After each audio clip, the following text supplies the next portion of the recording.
E chegou, gente! Pra quem esperava o resumo do episódio 5 de Neemias, eis aqui o seu pedido. Eu sou a Lilian e te trago todos os resumos da sua novela bíblica favorita. Então fica comigo até o final do vídeo que te conto tudo o que rolou. Mas antes, lembre-se de deixar o seu like e se inscrever no canal. E sem mais delongas, vem, bora pro resumo. O episódio 5, intitulado Significa Esperança, está baseado no livro de Neemias, capítulo 5 também. De início já temos os homens comentando as vantagens e desvantagens sobre estarem e dormirem ali mesmo, sem nem mesmo ter que voltar para casa ou tomarem banho. Hanani diz ser perda de tempo fazer isso, não sabe nem mesmo quem inventou, e os outros tiram sarro dele por ter esse pensamento, dizendo que ele só podia ser solteiro mesmo. Bom, eu não sei o que a solteirice tem a ver com isso, né? Mas ali foi uma piada entre eles. Durante a conversa entre eles, a mãe de Pérez chega desesperada, informando a Zabai e Neemias que Tirzan foi capturada. Ela grita e chora desesperada, pedindo ajuda de Neemias, como é relatado em Neemias 5:1, de que os próprios judeus, os seus irmãos, os estavam prejudicando. E nesse momento, Pérez chega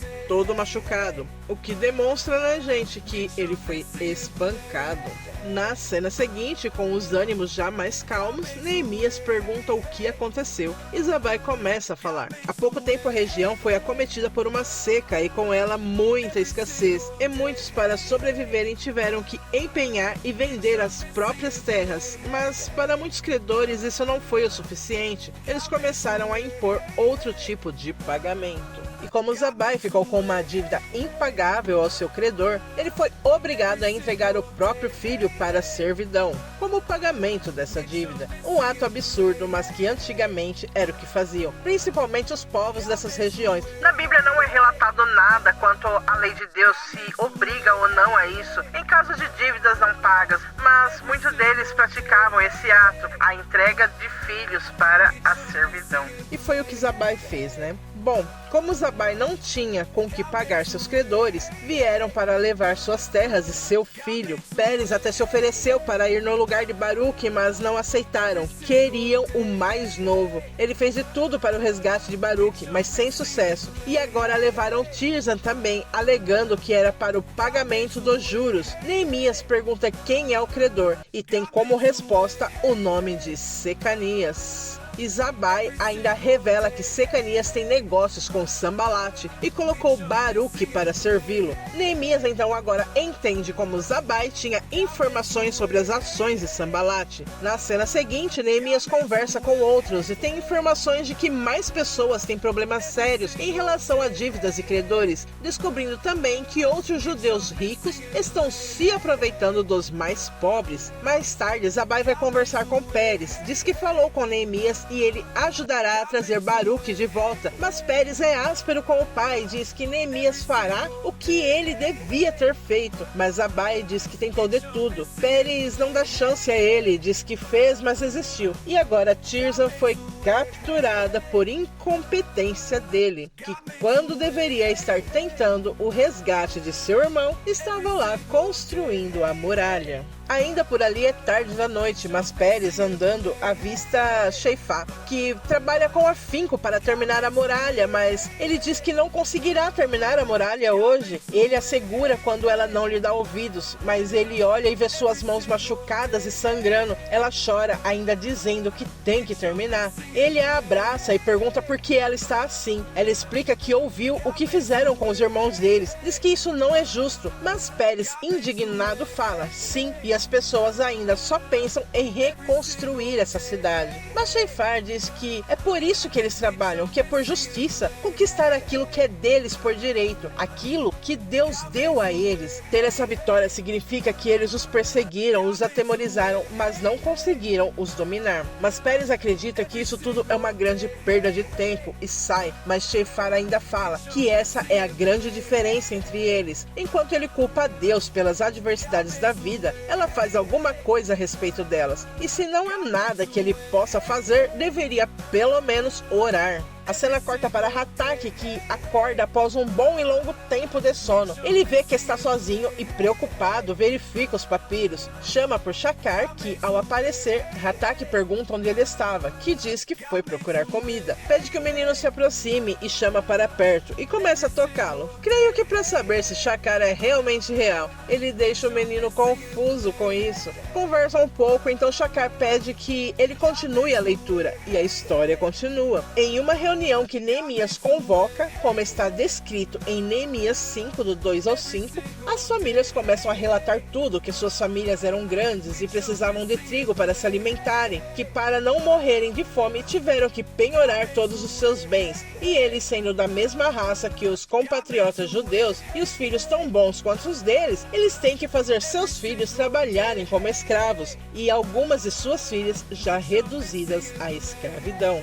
Então já não podem fazer nada em relação a isso e imploram então a ajuda de Neemias. Na cena seguinte, Neemias está revoltado com a situação, os próprios judeus tirando vantagem do povo mais pobre que não tem como se defender. Ainda diz que se esse tipo de atitude viesse de seus inimigos, ele até poderia suportar, mas do próprio povo, não. Ele não vai aceitar isso. Então ele convoca ali todos os ricos, nobres e magistrados, sob o risco de punição caso não compareçam. E no dia seguinte, na reunião em que convocou, ele fala aos ricos, nobres e magistrados. Os acusa de serem exploradores, cada um para com seu irmão. Eles que são judeus estão forçando os próprios compatriotas a se venderem a eles. O que estão fazendo é errado. Deveriam temer a Deus e não dar razões aos inimigos e gentios para caçoar deles. Neemias ainda diz que ele e seus companheiros têm emprestado trigo e dinheiro ao povo e perdoarão essa dívida. E olha para os nobres e diz que agora eles também devem perdoar e devolverem os campos, plantações de uvas e oliveiras às suas casas. Secanias, um tanto nervoso, diz que está bem e concorda em perdoar. Então Neemias os fez jurar diante dos sacerdotes,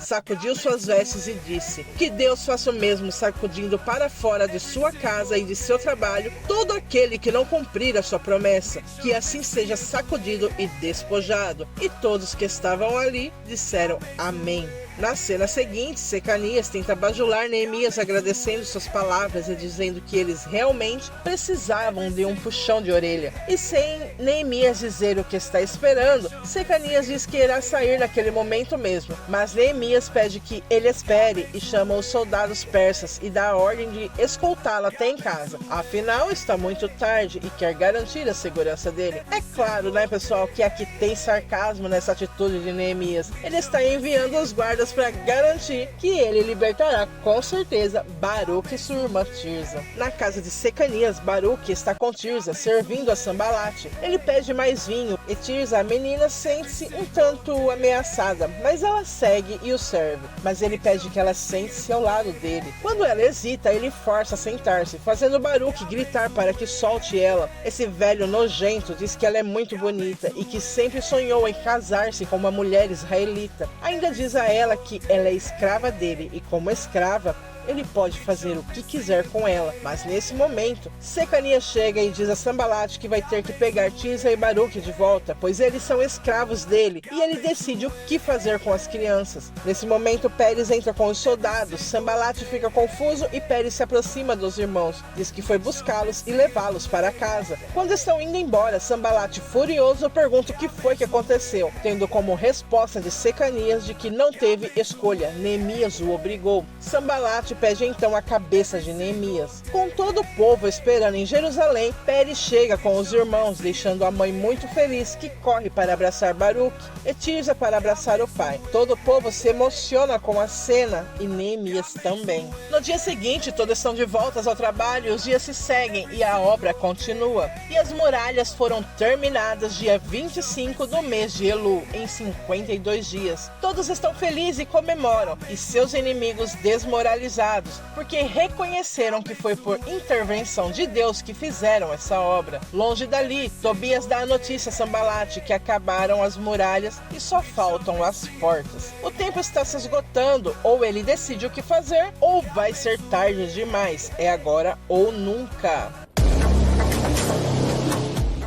em Jerusalém, enquanto Neemias conversa com Hanani, Azarias chega, o chama com urgência, pois os guardas prenderam um homem misterioso que estava fazendo arruaça, querendo entrar na cidade. Neemias vai para conferir e ver quem é. O homem é ninguém menos que Tobias. O que será que eles, Sanbalat, estão aprontando dessa vez? E este resumo termina aqui. Se você ficou até aqui, deixe seu like para nos ajudar. Se inscreva no canal, deixe um comentário e compartilhe para que mais pessoas possam se achegar. E eu vou ficando por aqui. Meu muito obrigada por assistir.